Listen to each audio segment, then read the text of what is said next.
балалар, бүгін сабағымызды бастаймыз. Яғни қазіргі не бойынша топқа бөліндік, 3 топқа бөліндік.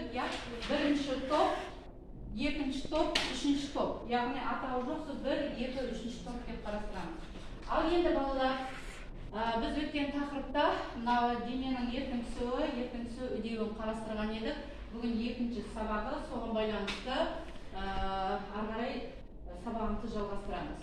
Ал енді балалар, өткен тақырып бойынша мен сұрақ қояйын, оған дейін біз балалар, мына жерде өткен әр топқа мен бағалау парақшасын қоямын. Топ басшысы фамилияларын жазып, әрбір топтың атын жазып, әрбір оқушы жауап берсе, соның тұсына бағаларын қойып отырасыңдар балалар. Жарай ма? Ары қарай кеттік. Ал енді үй тапсырмасына көшейік. Балалар, өткен тақырыпта біз өттік, тең айнымалы қозғалыстың түрлері қаншау? Кім айтады қай топтан? Тең айнымалы қозғалыстың түрі қанша түрін өттік біз? Қандай түрлері бар? Айта ғой. Орнымыздан тұрып айтамыз. Тең үдемелі, тең үдемелі. Дұрыс. Топ басшылары белгілеп орнына бағаларын қойып отыр. Екінші, үдеу дегеніміз не? Үдеу дегеніміз жылдам. Үдеу дегеніміз тез.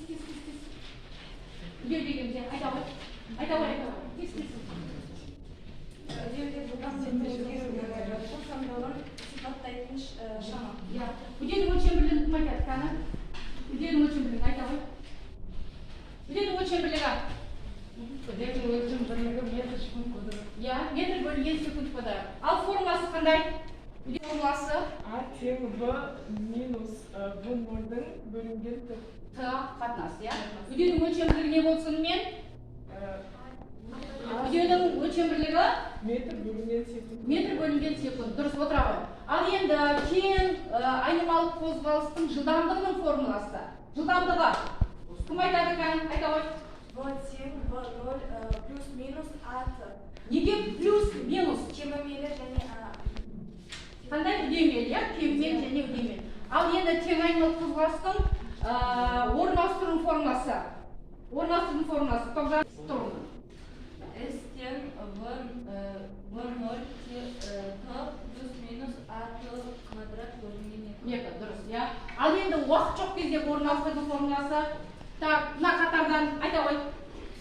S тең В квадрат минус В0 квадрат бөлінген 2А. Дұрыс, өте орынды.